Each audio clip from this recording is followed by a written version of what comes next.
আরাফার দিনের রোজা আমাদের সকলের রাখা উচিত, কিন্তু এই রোজা রাখতে গিয়ে একটা বিভ্রান্তির মুখোমুখি আমরা হই, একটা প্রশ্নের মুখোমুখি আমরা হই। সেটা হলো যে আমরা আরাফাতের দিনের রোজাটা বাংলাদেশে মানুষেরা কোন দিনে রাখবো? আমরা কি 9 তারিখে রাখবো নাকি 8 তারিখে রাখবো? কারণ হাজী সাহেবরা আরাফাতে যেদিন অবস্থান করেন সেদিন আমাদের দেশে 8 তারিখ হয়, চাঁদের কি থাকে 8 তারিখ থাকে।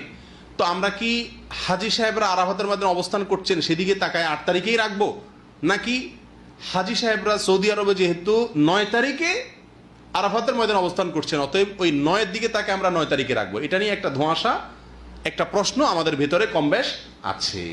এই প্রশ্নের উত্তরে আমরা কি করব সে করণীয় ক্ষেত্রে আমি সংক্ষেপে বলতে চাই, এক্ষেত্রে ওলামায়ে কেরামের দুটি মত আছে এবং দুইটা মতই গবেষণামূলক।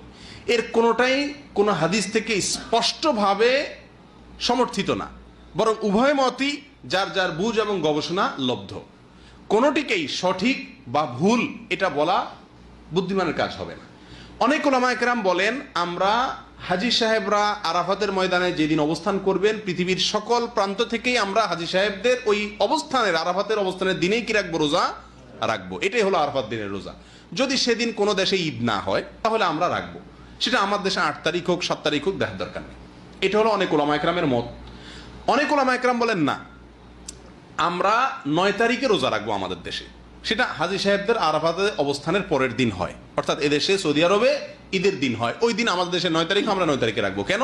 কারণ নবী করিম সাল্লাল্লাহু আলাইহি ওয়াসাল্লাম যে আরাফাতের দিনে রোজা রাখতে বলেছেন, আসলে 9 তারিখকে, জিলহজের 9 তারিখকে আরাফাতের দিন বলা হয়।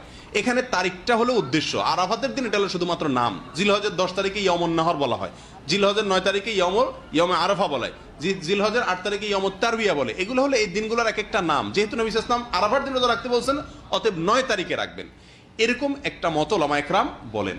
এখন আমরা কোন দিকে যাব? 8 তারিখে রাখবো নাকি 9 তারিখে রাখবো? আমি বলি, যেহেতু কোনো মতের পক্ষেই সুস্পষ্ট কোনো হাদিস নাই, অতএব আমাদের জন্য সবচেয়ে যুক্তিসঙ্গত হলো দোনো দিন রাখা, 8 তারিখে এবং 9 তারিখে রাখা। কারণ জিলহজের 1 থেকে 9 তারিখ পর্যন্ত এর প্রত্যেকটা দিনই আমাদের কম বেশ রোজা রাখার চেষ্টা করা উচিত। নবী সাল্লাল্লাহু আলাইহি ওয়াসাল্লাম বলেছেন, মা মিন আইয়ামিন আল্লাহ আমালুস সালিহু ফীহিন্না আহাব ইলাল্লাহ মিন হাযিহিল আইয়াম। জিলহজের 10 দিনের চাইতে অন্য কোনো দিনে আমল আল্লাহ তাআলার কাছে বেশি প্রিয় না। এই জন্য ওলামায়ে কেরাম বলেন যে এই 10 দিনের প্রথম দিনগুলো, ঈদের দিন বাদে প্রথম দিনগুলো প্রত্যেকটা দিনই কি রাখা উচিত? নফল রোজা রাখা উচিত। তবে বিশেষভাবে হাদিসে নির্দেশ হলো কিসে? আরাফাতের দিন রাখার জন্য। অতএব আমরা যদি 8-9, আমাদের দেশের লোকেরা 8-9 উভয় দিন আমরা রোজা রাখি জিলহজের, তাহলে সেক্ষেত্রে সন্দেহাতীতভাবে আরাফাতের দিনের রোজা রাখা আমার হয়ে যাবে।